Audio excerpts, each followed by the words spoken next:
Bon dia a tothom. Per mi és un honor poder presentar el conferenciant que tinc aquí a mà esquerra. Fa molts anys que ens coneixem. Estem davant d'un expert, un reconegut expert del món de lo que diem de la seguretat. Simplement, després ell abundarà, recordeu que aproximadament una xifra que ja hem de memoritzar, un de cada 10 pacients tindrà un efecte advers amb alguna de les nostres actuacions. Per tant, és l'autèntic repte que tenim tots els professionals que estem treballant. Qui és en Joaquín? Perdoneu que el tutegi. Jo crec que és de les persones que fa més de temps que es dedica al tema de la qualitat i dins de la qualitat, la vessant de la seguretat amb el pacient, que per mi és un magma que no es pot separar, i que ho fa des d'una vessant amb metodologia científica, seguint les grans corrents científiques i d'expertesa mundial. El tema de la seguretat des de fa aproximadament uns 10 anys ja ha esclatat i ha sortit. Abans semblava que estava més ocult i gent com en Joaquín i sobretot des de la Fundació Avedis Donavedium, de la que és director, van ser els primers que van començar a publicar en sèrio els problemes que hi havia. El Joaquín a la vegada és professor associat de la Universitat Autònoma de Barcelona, és metge especialista en medicina preventiva i salut pública i ha treballat amb diferents sistemes d'acreditació tant en l'àmbit nacional com en l'àmbit internacional, sistemes d'acreditació que busquen garantir tots aquests elements. Actualment, amb la seva faceta que ens interessa aquí, per lo que està convidat, dirigeix el Centre d'Investigació de Seguretat Clínica de Pacients des de l'any 2000 i ha coordinat nombrosos projectes d'aquest àmbit de seguretat, tant a l'àmbit del Departament de Salut com a l'àmbit del Ministeri de Sanitat i Consum i també a l'Organització Mundial de la Salut. Per tant, estem davant d'algú que en sap molt i serà una joia sentir-lo. Endavant, Joaquín. Benvinguts en nom de la Fundació Avedis Donavedium. Els que ens coneixeu sabeu que ens dediquem al tema de la qualitat assistencial des de fa uns quants anys i diríem que una de les facetes nostres és la docència. Nosaltres fem docència amb molta gent de l'àmbit sanitari, amb molts professionals, i una de les coses que sempre surt és la necessitat d'una definició de qualitat. Moltes vegades jo personalment tracto de fugir d'aquesta definició perquè és difícil trobar una definició de qualitat que contenti a tothom, que pugui satisfer a tothom. Per tant, busquem una alternativa que probablement és més senzilla i més fàcil de treballar, que és parlar de les dimensions de la qualitat. Quan nosaltres parlem de les dimensions de la qualitat estem parlant d'una cosa que és molt més operativa i que és molt fàcil que tothom entengui de què estem parlant. En aquest sentit, nosaltres sempre diem que ens dediquem als serveis. Nosaltres fem serveis, no som unitats de producció de béns, sinó que produïm serveis. I quan ens preguntem en el nostre servei, en el nostre àmbit de treball, quina és la qualitat que nosaltres estem oferint, és molt més fàcil parlar de les dimensions de la qualitat que de definicions una mica complexes. És molt més fàcil parlar de fins a quin punt nosaltres som accessibles, el servei que donem és accessible, fins a quin punt és un servei que és efectiu, és a dir, que té un impacte positiu en la gent que estem atenent, fins a quin punt satisfà les necessitats dels nostres pacients o dels nostres clients, fins a quin punt està prou centrat en l'atenció, la nostra atenció està prou centrada en el pacient, fins a quin punt és eficient la nostra activitat, fins a quin punt té continuïtat. La continuïtat de l'atenció sanitària continua sent una d'aquestes assignatures pendents des de fa tants anys. Avui en dia s'està plantejant el tema de la integració de serveis, de la integració de l'atenció, en la mesura que la continuïtat encara no és una cosa que funcioni adequadament.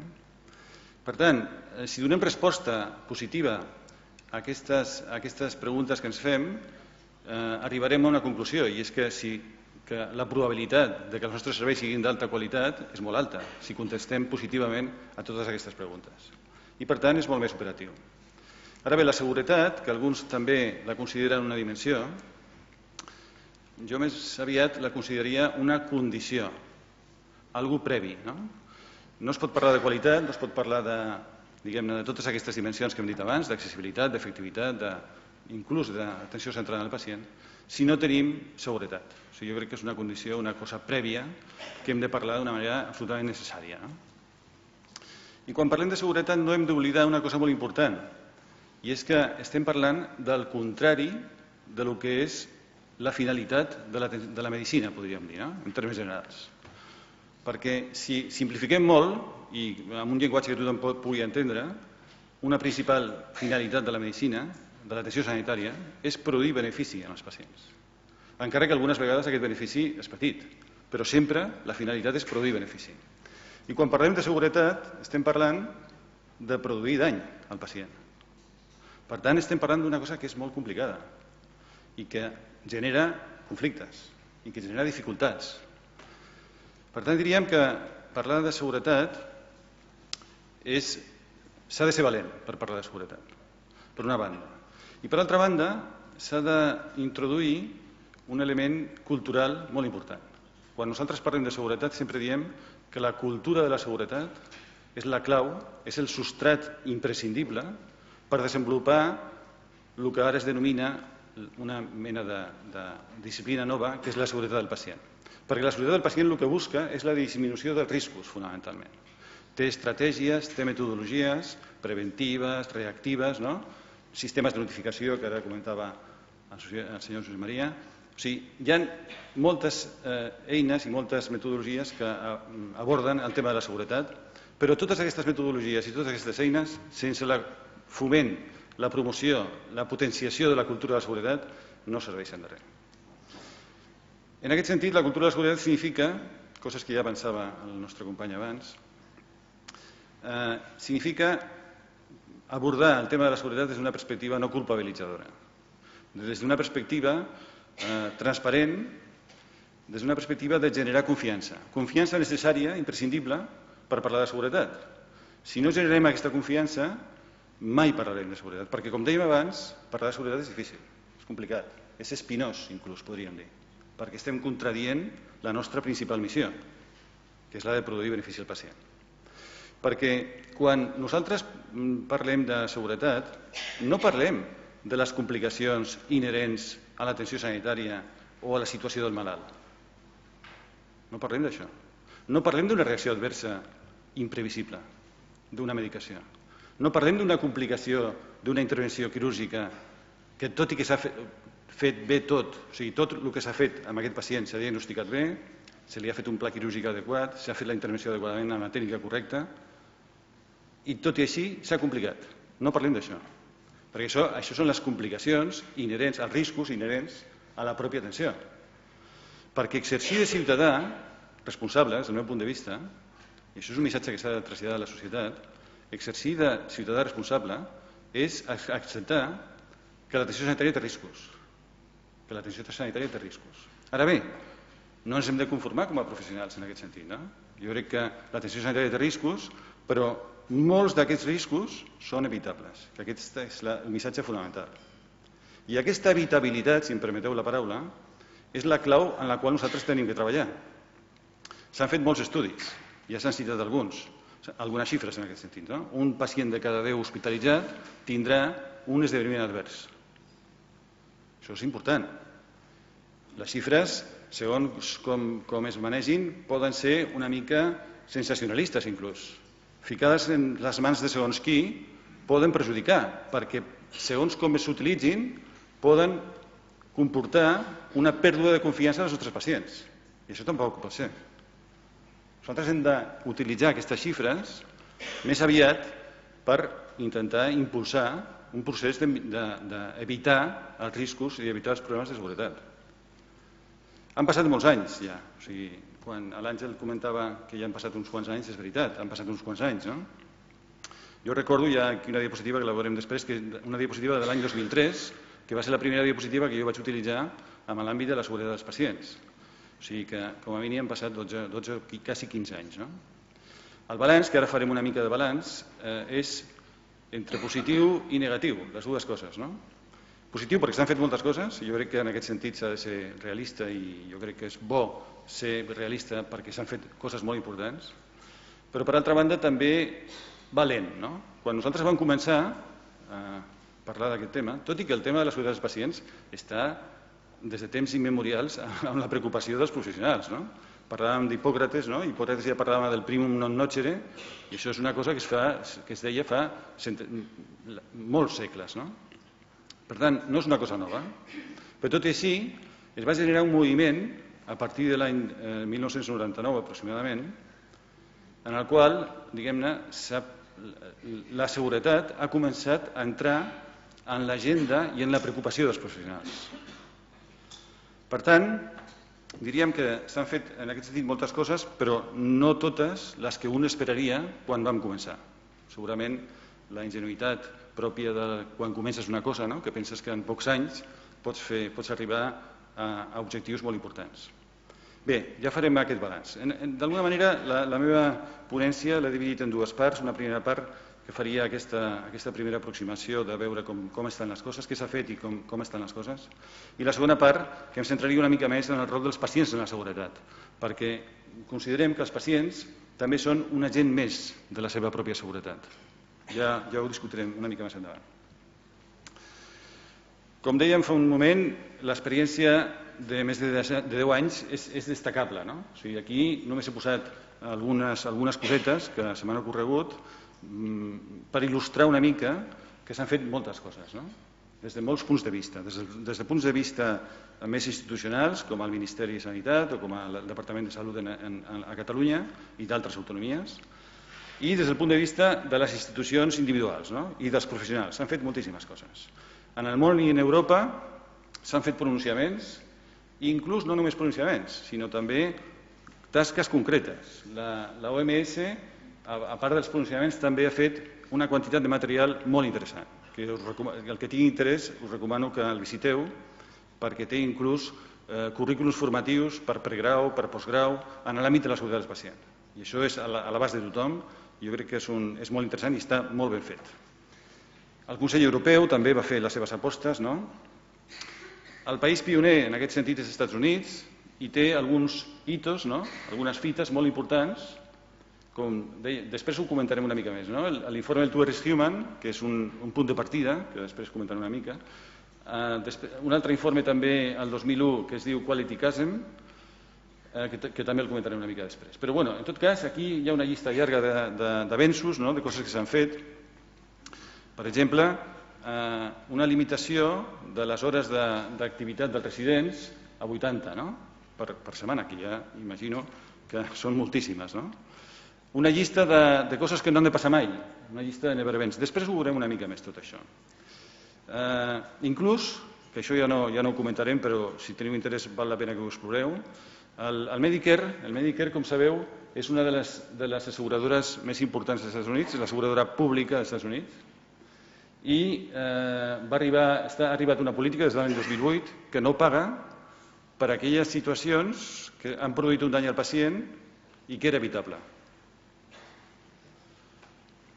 Bé, en les comunitats autònomes també s'ha fet un desplegament molt important. Ara ho comentàvem amb l'Àngel.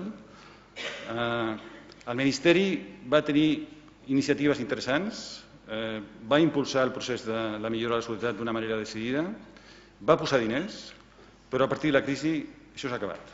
Ja no queden diners pel tema de la seguretat dels pacients i la cosa no és que no ha desaparegut, lògicament. Jo crec que s'ha instal·lat, jo crec que el pas que s'ha tirat endavant, s'ha instal·lat en la preocupació de les institucions i dels professionals el tema de la seguretat dels pacients, però segurament s'ha enlentit una mica, no? En tot cas, aquí teniu, són pàgines web, o sigui, són, diguem-ne, esforços importants de diferents comunitats autònomes per abordar el tema de la seguretat dels pacients. Algunes inclús amb materials molt interessants, metodològics i d'eines per millorar-la. En l'àmbit de Catalunya tenim en el Canal Salut també una part del Canal Salut dedicada a la seguretat dels pacients, que és molt interessant. Després comentarem alguna cosa més. Us deia abans, no? La nostra primera diapositiva del nostre Centre d'Investigació per a la Seguretat Clínica dels Pacients, que va ser el 2003, com deia, han passat ja bastants anys, no? Van fer algunes coses inicials, molt modestes, però que van tenir bastant eco, que eren unes alertes que intentaven, amb un tema determinat, que consideràvem nosaltres que podia ser un tema molt important de seguretat, la inadequada identificació dels pacients, el pacient amb traumatisme infravalorat en la urgència, etc. Una sèrie de temes que, en una sola pàgina o dues pàgines, concentràvem una informació que podia ser d'interès pels professionals per intentar millorar en aquests temes. Ara bé, des d'un punt de vista de l'origen de la preocupació per la seguretat dels pacients, jo crec que cal recordar que, lògicament, el segle XX és un segle en el qual hi ha hagut uns avenços absolutament espectaculars, des del punt de vista tecnològic, de multitud de tractaments diferents, d'un augment dels procediments invasius, i això ha provocat una atenció fragmentada. Avui en dia no s'entén l'atenció sanitària si no és una atenció des de diferents perspectives, des de diferents professionals, des de diferents nivells assistencials, i per tant això comporta que hi hagi més riscos. Ha augmentat la complexitat, ha augmentat l'efectivitat, aquest és el missatge positiu, l'eficàcia, l'efectivitat ha augmentat moltíssim, però a la vegada això ha comportat un augment de la complexitat i per tant també dels riscos i de la problemàtica de la seguretat. Com veieu aquí, aquesta és una diapositiva que nosaltres posem en moltes ocasions, que ja segurament alguns de vosaltres coneixeu, però veieu aquí un pacient, al mig de la seva... Aquest és el senyor, que té al voltant seu 133 persones que en algun moment de la seva atenció de 7 dies en l'hospital, no de 20, de 7 només, han tingut directa o indirectament relació amb aquest pacient. Això ens dona una idea d'aquesta fragmentació que dèiem fa una estona, d'aquesta complexitat que dèiem fa una estona. I aquesta complexitat, aquests moments de transició que té el pacient, en un canvi de torn, en un canvi de guàrdia, quan el traslladen d'una unitat a l'altra, quan va d'urgències a l'hospitalització, quan va a fer-se una prova determinada, aquests moments de transició són moments abonats perquè augmentin els riscos i la problemàtica de la seguretat. Per tant, diríem que és un tema interessant el tema de la complexitat. Aquesta frase d'aquí és interessant, Diu, els nostres sistemes són massa complexes per esperar que gent extraordinària faci el seu treball perfectament al 100% de les ocasions. Això, d'alguna manera, trenca el mite del que podríem denominar el mite de la perfecció. O sigui, en certa mesura, ens han fet, culturalment, jo diria, ens han introduït a la nostra formació prèvia una idea de que no podem cometre errors, de que cometre errors no està dintre del que s'espera de tu. Però, clar, jo crec que inclús en les institucions excel·lents es cometen errors. Per tant, jo crec que hem d'estar preparats davant d'això i hem de tenir una actitud molt proactiva. Bé, com dèiem abans, el To Err Human ja el coneixeu, però m'agrada dir que va ser el catalitzador. Tot i que, com dèiem abans, des dels anys 50 ja s'havien fet publicacions científiques que demostraven que el problema de la seguretat era un problema molt important.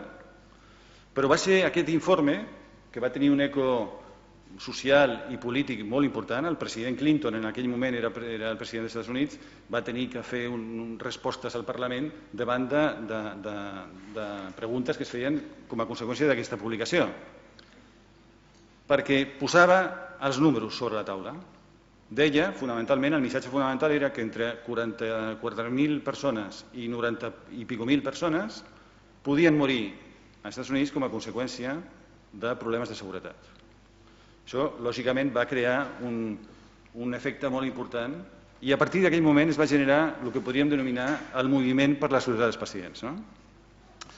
Inclús, un comitè va plantejar un objectiu de reduir la morbimortalitat associada a l'atenció sanitària en un 50% en 5 anys. No obstant això, membres del comitè han considerat públicament que l'objectiu no es va complir i que s'està molt lluny de complir-lo. Passat 10 anys. Aquesta valoració s'ha fet 10 anys després. Com veieu, va haver els primers anys després d'aquest informe, a partir de l'any 99, veieu que hi ha un increment importantíssim de les publicacions, de tot el material que es va començar a crear pels temes de seguretat. I en aquest sentit es va publicar el segon llibre de la col·lecció, hi ha hagut bastants més, però que també és molt destacable. Si l'anterior, To Err Human, el que feia era un diagnòstic de com estava la situació, i de cridar l'atenció a la gent sobre la importància dels problemes de seguretat, en l'àmbit d'aquesta publicació fa una aproximació terapèutica, per dir-ho d'alguna manera. Proposa estratègies, proposa iniciatives per millorar la seguretat, i és molt interessant. Aquesta seria una pregunta interessant després de tots aquests anys, no? Quin és el nivell de seguretat que tenen actualment els nostres serveis sanitaris? I faríem dues mirades, una mirada menys optimista i una mirada que farem després una mica més optimista. Una mirada menys optimista que el propi Donald Berwick, que és un pioner en l'àmbit de la seguretat dels pacients, una persona molt destacada, molt sentida, tothom ha sigut inclús conseller dels presidents dels Estats Units, que diu que anys després la millora de la seguretat es mostra elusiva, una paraula bastant interessant, no? Elusiva.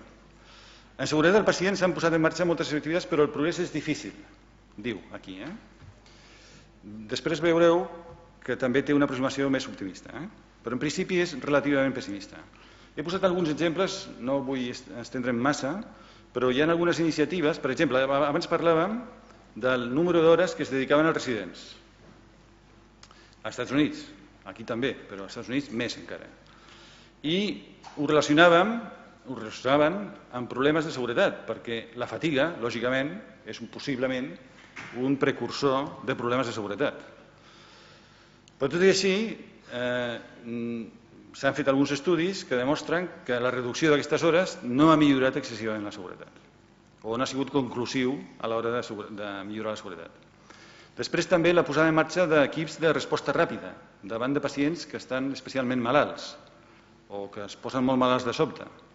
I sembla ser que hi ha estudis que també no són massa concloents a l'hora de l'efectivitat d'aquests equips. O sigui, aquí tenim algunes sensacions negatives en relació a temes de seguretat.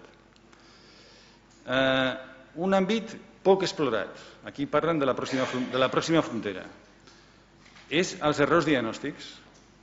Els errors diagnòstics, jo que he participat en més de 30 projectes de seguretat, mai hem abordat un projecte relacionat amb els errors diagnòstics. És complexa metodològicament i no hi ha precedents, o no hi ha masses precedents. Tot i així, els precedents que hi ha ens diuen que les xifres són astronòmiques, que hi podrien haver entre 40... Això és a part del que hem dit abans, o sigui, a banda del que hem dit abans, que aquestes xifres que veieu aquí, absolutament importants.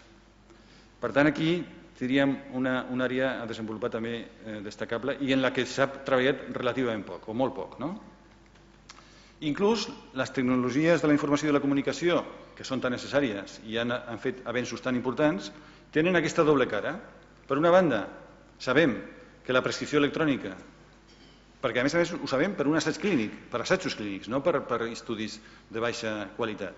Per assajos clínics sabem que la prescripció electrònica ha millorat d'una manera molt considerable la seguretat de la prescripció, molt considerable.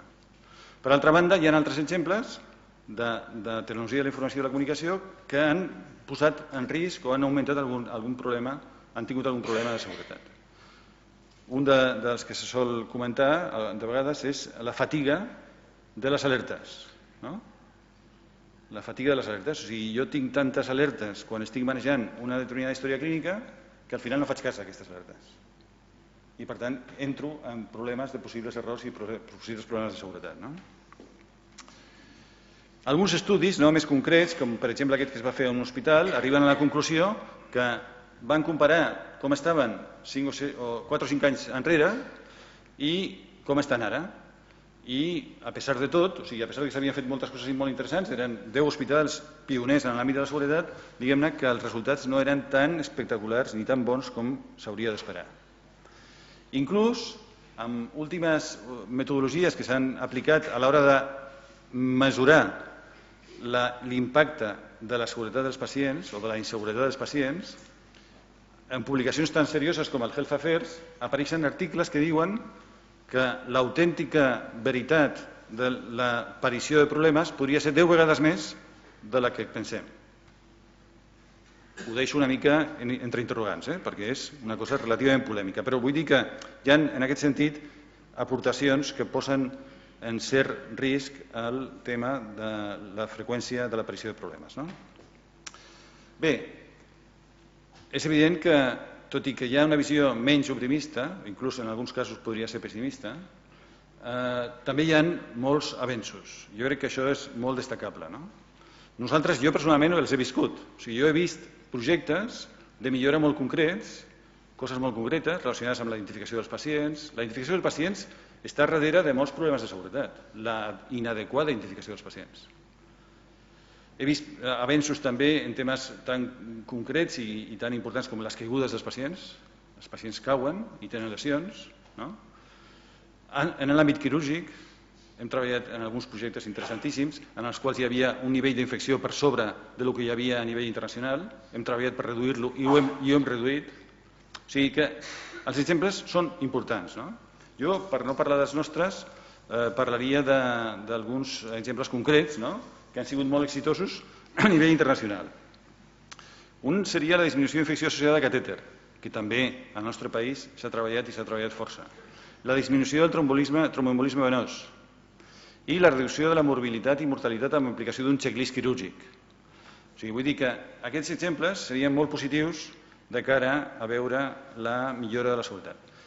Aquí posem, per no posar més exemples, coses molt concretes que s'han fet en l'àmbit de la seguretat dels pacients.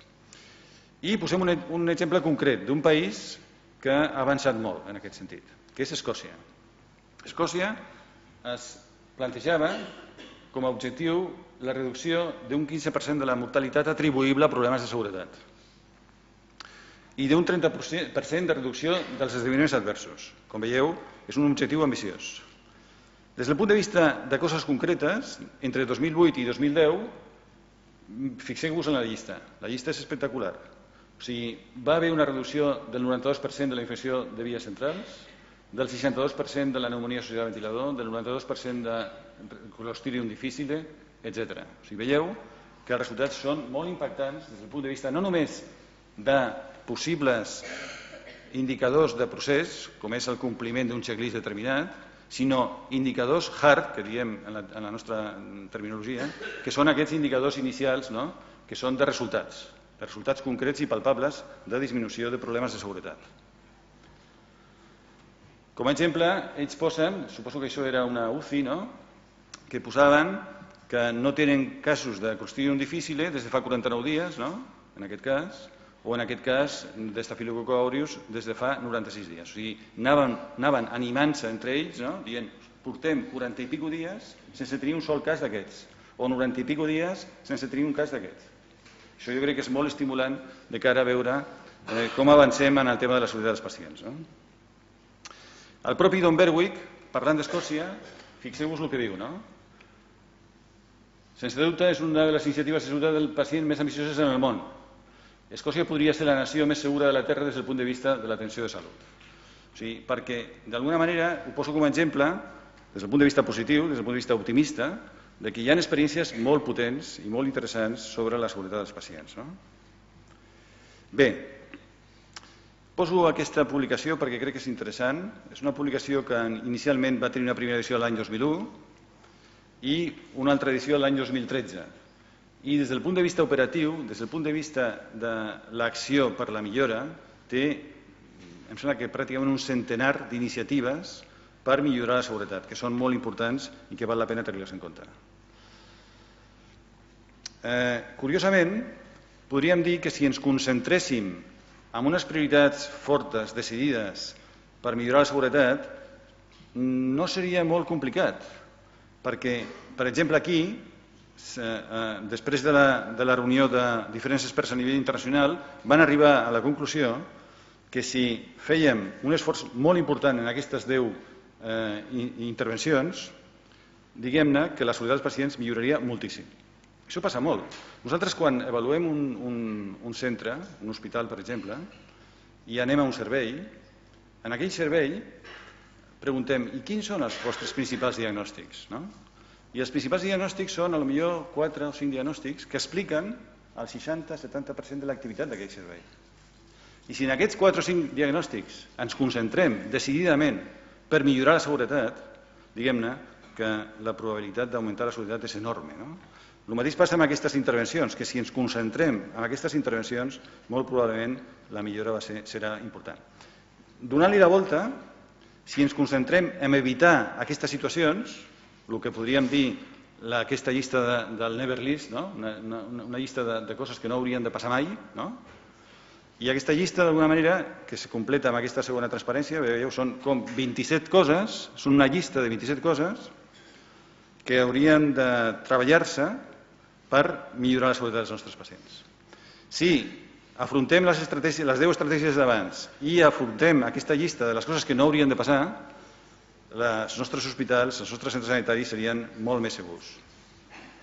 Bé, com dèiem abans, i com tenim que tenir una visió compartida en el tema de la seguretat, en la qual actua tothom, actuen els directius, actuen els professionals, actuen els comandaments intermitjos, actuen els pacients també, actua la societat, actuen els mitjans de comunicació. No ens hem d'oblidar els mitjans de comunicació. Els mitjans de comunicació han de jugar un paper molt important en això també. I el que deia el Francesc, posar pau en l'àmbit de la seguretat dels pacients. Perquè segons com utilitzem la informació es pot, diguem-ne, provocar el contrari del que volem, que és provocar aquesta pau. Bé, en tot cas, diguem-ne que els pacients, lògicament, també han de jugar un paper, poden jugar un paper, no han de jugar, poden. Crec que aquesta diferenciació és important, poden jugar un paper. No crec que sigui una obligació dels pacients, que després ho concretarem. Però jo crec que poden ser, com dèiem abans, agents de la seva pròpia seguretat, perquè es coneixen molt a si mateixos. Són els que millor es coneixen a si mateixos. Bueno, quasi sempre. Però es coneixen molt a si mateixos, des del punt de vista de les seves reaccions i de la seva, diguem-ne, de les seves repercussions. Els pacients són testimonis privilegiats, podríem dir, però no només haurien de ser testimonis, sinó també haurien de ser potencialment són agents de la seva seguretat, com dèiem abans. La foto aquesta, igual que aquesta d'aquí, si veieu, tant en aquesta foto com en aquesta, la pacient està molt atenta, molt atenta, i no està buscada expressament, per intentar reforçar aquesta idea de que són observadors vigilants. Són persones que també es preocupen, conjuntament amb els professionals, que puguin haver problemes de seguretat, perquè assumeixen, el que dèiem abans, amb la responsabilitat que els hi pertoca també, que l'atenció sanitària té riscos i que els errors es produeixen inclús en les millors de les organitzacions.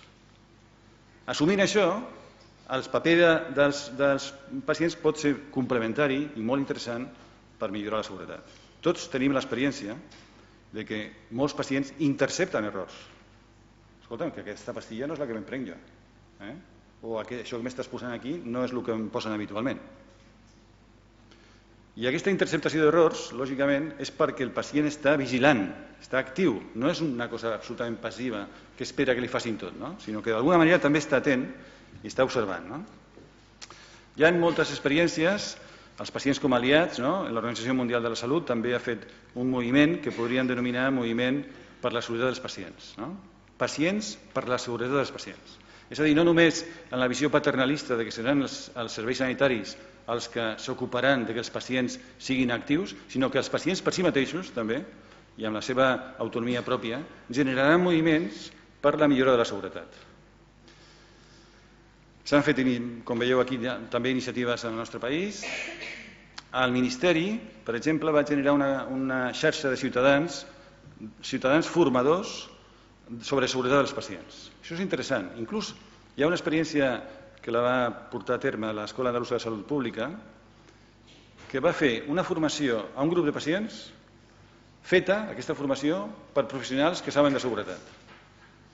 I hi ha un altre grup de pacients, la formació feta per pacients que havien estat formats.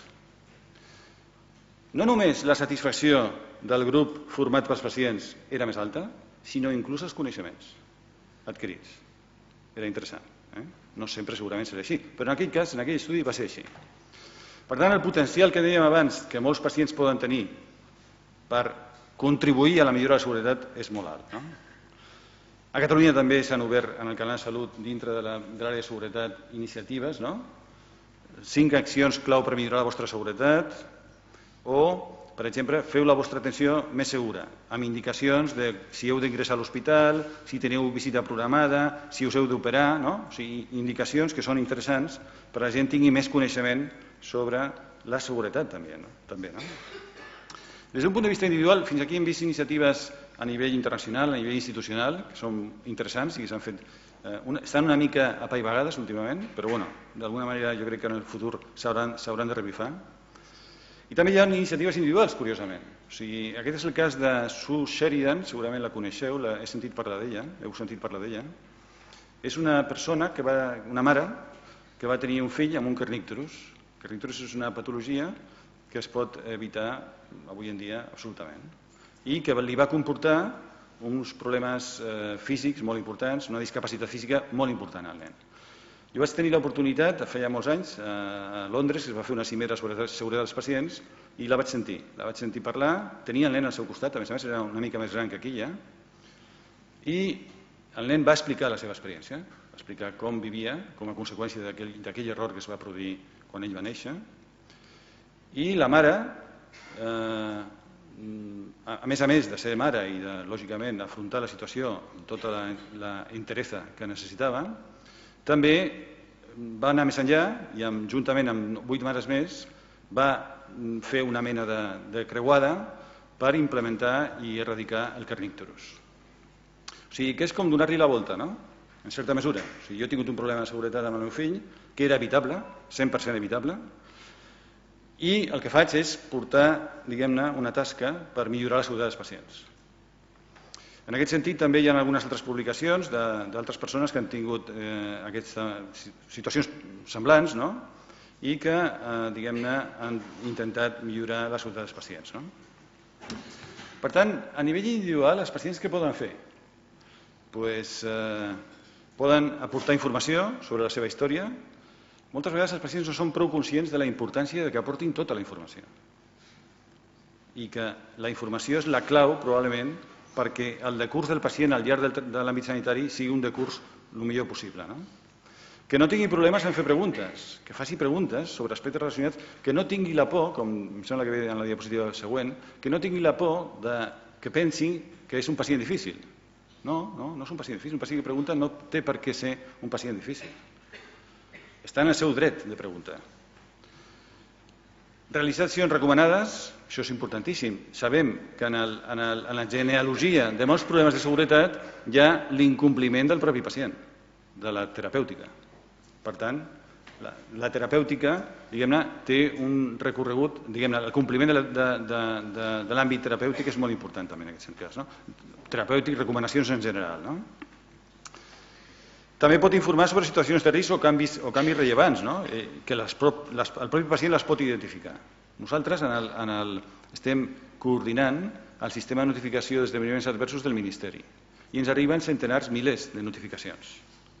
I veiem que algunes d'aquestes notificacions venen donades perquè el propi pacient va ser el que va alertar sobre la situació. O sigui que d'alguna manera també el pacient, lògicament, potser s'ha d'enfortir una mica més aquesta possibilitat. No?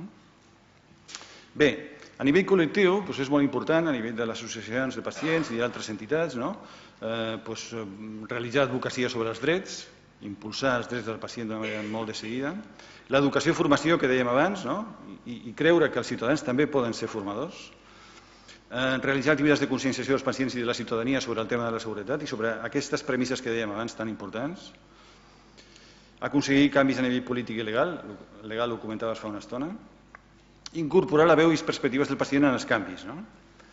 Aquí no entrarem molt en detalls, però hi ha una taula, que a més la ponència la podem deixar a la vostra disposició, que hi ha pràctiques o àrees on els pacients poden tenir un rol i tipus o problemes o errors que es podrien evitar.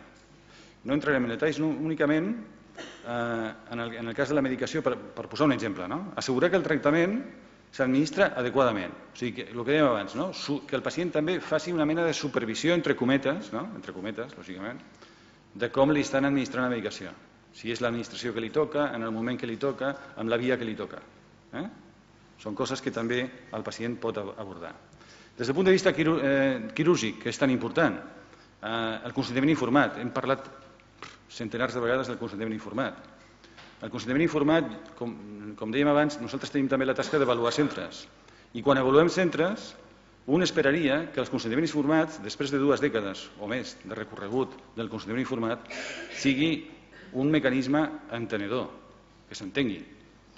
S'han fet moltes coses, molts avenços. Hi ha consentiments informats molt ben fets, però hi ha molt a fer encara.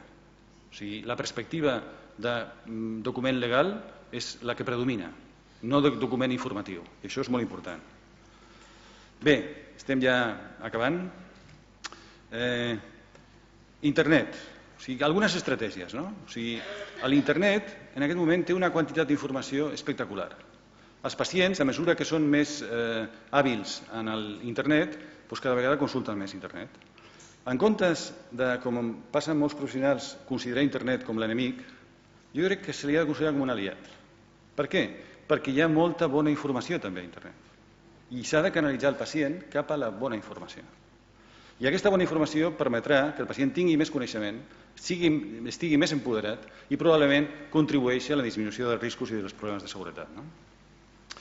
Abans dèiem, pot participar en el tema de la seguretat. Quan diem aquí voluntarietat de participació, és que el pacient pot triar en si vol participar en la seva seguretat o no. O sigui, el que no es pot admetre és pensar que nosaltres deleguem la seguretat en el pacient. És evident que la seguretat és una responsabilitat fonamentalment nostra. Això és molt important. Hi ha pacients que diuen, no, jo no vull involucrar-me en això. I en aquest sentit és voluntari. L'alfabetització en salut, o la cultura sanitària, o l'educació sanitària, com li vulgueu dir, importantíssima. Nosaltres també estem contribuint amb el Departament, amb l'Agència de Qualitat, a un projecte de decisions compartides. Decisions compartides. Ho podeu trobar també en la web del Canal Salut. Canal Salut, decisions compartides en Google, i ho trobeu. Estem iniciant el procés, però en aquelles patologies en les quals hi ha diverses alternatives terapèutiques, aquest és un instrument que ajuda a entendre quins són els riscos i beneficis de cada una de les alternatives. I que aquest instrument serveixi perquè el pacient, juntament amb el metge, puguin decidir quina és l'alternativa que tria el metge. No només atenent a l'evidència científica, no només amb això, sinó atenent també a les preferències i valors del pacient. Bé, des del punt de vista de la implementació d'aquesta estratègia seria molt important que a nivell de la comunitat, a nivell més col·lectiu, que si volem la participació dels pacients hem de superar aquestes barreres logístiques que moltes vegades tenim. Els pacients moltes vegades no participen perquè no tenen temps, perquè no els donem alguna dieta perquè puguin agafar un taxi si és necessari perquè acabem a no sé quina hora. Per tant, les barreres logístiques poden ser importants. Proporcionar més informació, més formació, voldria destacar estimular aliances entre associacions de pacients i societats científiques, una cosa que probablement no és molt freqüent i que tindria un potencial molt interessant de cara a incorporar la veu del pacient en l'àmbit també de les societats científiques i amb la finalitat precisament de disminuir els problemes de seguretat. Fomentar la disponibilitat de procediments de notificació i reclamació per als pacients i millorar la formació i canvi d'actitud dels professionals. Aquesta és una clau essencial i que no entrarem perquè això seria molt complicat. Hem de generar una cultura de seguretat, hem d'aconseguir una cultura generativa de seguretat, hem de treballar les competències en seguretat, o sigui, aquí teniu un document dels canadencs molt interessant que desenvolupa les competències dels professionals en seguretat. Potser podríem pensar en generar un document de competències dels pacients en seguretat del propi pacient. Per últim, hi ha també unes paraules molt curtes a propòsit de la comunicació de l'error, que jo crec que està molt relacionada amb la jornada d'avui també.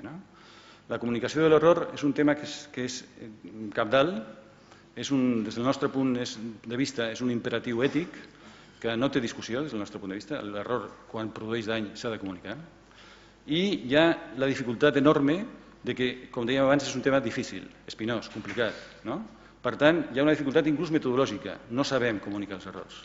Per tant, jo crec que hem d'entrar en una dinàmica de produir currículums formatius per la comunicació dels errors. Hi ha algunes experiències, com les que teniu aquí, són australianes, que són molt interessants.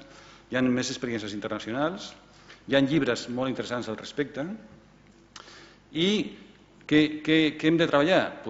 Què informem, qui ho informa, com ho informa i quan ho informa. Jo crec que responent a aquestes preguntes la comunicació de l'error es farà més adequada. i involucrant, lògicament, a tots els actors que estan tan involucrats en aquest tema de l'error i de la problemàtica de la seguretat. I no vull acabar, aquesta és la meva última diapositiva, sense dir la gran importància de la implicació de la direcció. O sigui, no podem pretendre tirar endavant moviments de seguretat dels pacients o inclús de la involucració dels pacients i d'escoltar la veu dels pacients d'una forma adequada sense la involucració o la implicació molt directa de la direcció. L'última cosa que volia dir és que els òrgans de govern i la direcció utilitzen més del 25% del seu temps de qualitat i seguretat. Això no és habitual. Nosaltres també, com a tasca avaluativa que fem, avaluem les actes de direcció dels centres. Llegim actes de direcció. Hem llegit moltes actes de direcció. I us puc assegurar que aquest 25% que recomanen experts en millora de la qualitat no es troba molt habitualment. En definitiva, hem recorregut un camí, abans ho dèiem, portem uns quants anys. El camí és molt més dificultós del que pensàvem, però tot i així hem fet coses molt importants. I en aquest sentit som molt optimistes i la tasca de la involucració i implicació del pacient és una tasca bastant pendent i que l'hem de treballar força en el futur. Moltes gràcies.